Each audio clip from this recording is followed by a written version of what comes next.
Antes tarde que mais tarde, feliz sexta-feira.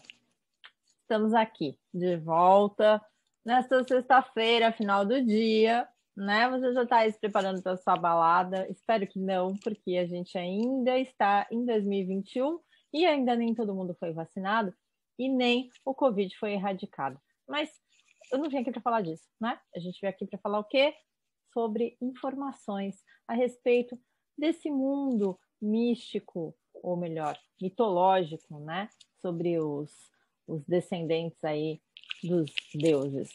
Vamos ao nosso vídeo de hoje. Hoje eu vim trazer para nossos questionamentos aqui, né? A respeito do povo celta. Bom, primeiro quem são os celtas? Né? Porque assim, tempo atrás, quando a gente falava dos celtas, eram os celtas. Ninguém se questionava a respeito de quem eram os celtas. E aí eu me dei conta que a gente não se questiona a respeito de quem são os celtas.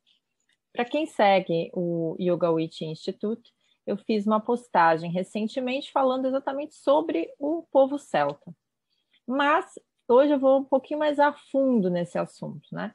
Porque, assim, na verdade, esse povo chamado de celta são os indo-europeus.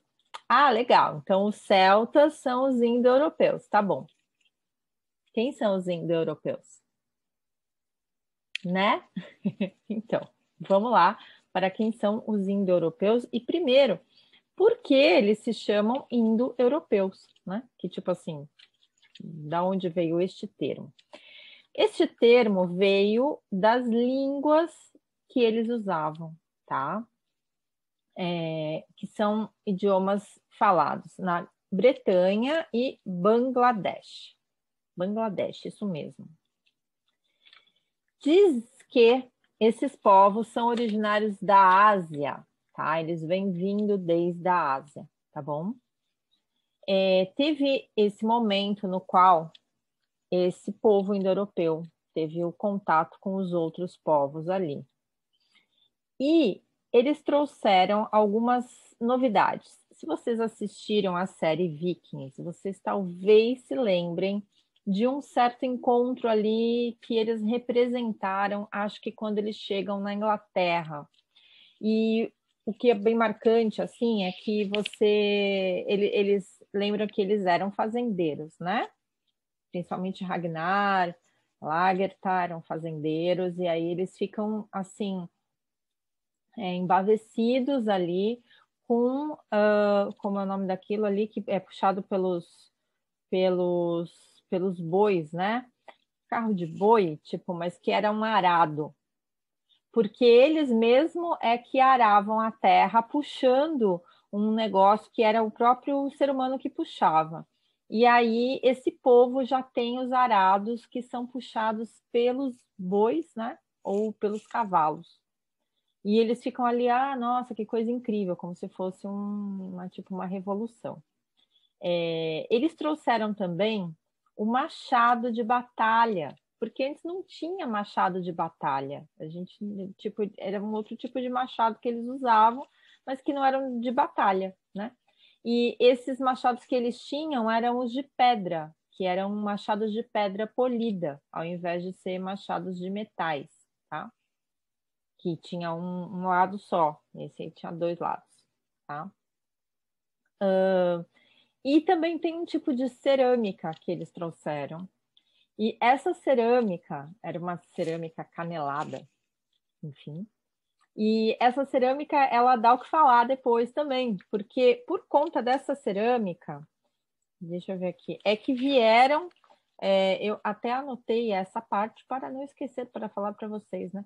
Que foi por conta da cerâmica que veio falando sobre esses povos, entendeu? Tipo, os achados das cerâmicas, né? Que descobriram que eram os mesmos povos que estavam lá e que foram encontrados depois, entendeu? Porque são os achados arqueológicos, né? Então, a cerâmica tem muita importância, gente. O Snorri, nos Edas, né? O que fala sobre os Edas, ele declara tem um livro, não é bem um livro, né? É uma escrita dele, que tem um nome impronunciável, que é Heimskringla, que significa a vida dos reis nórdicos. E ele diz nesse texto que os Aesir, os deuses, eram chamados de Aesir porque eles vieram da Ásia. Então, assim, é uma teoria, tá? Estaria ligada à teoria etimológica medieval, que atribui as origens nacionais aos troianos. E aí tem a outra teoria, que diz que a cultura germânica se originou na Escandinávia, de onde se deslocou para o sul e de lá para o oeste. E aí, o que eu vou dizer para vocês?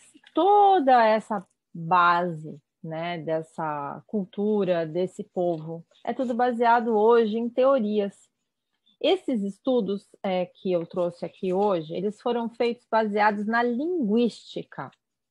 Então, a gente sabe que eles não deixaram coisas escritas necessariamente, a não ser as inscrições rúnicas, né, que nós temos em pedras, etc., que foram encontrados, mas esse povo, basicamente, esse indo-europeu, tem algumas pinturas, algumas coisas assim, mas não tem textos, né? Não tem livros, entendeu? Porque geralmente eram culturas baseadas no quê?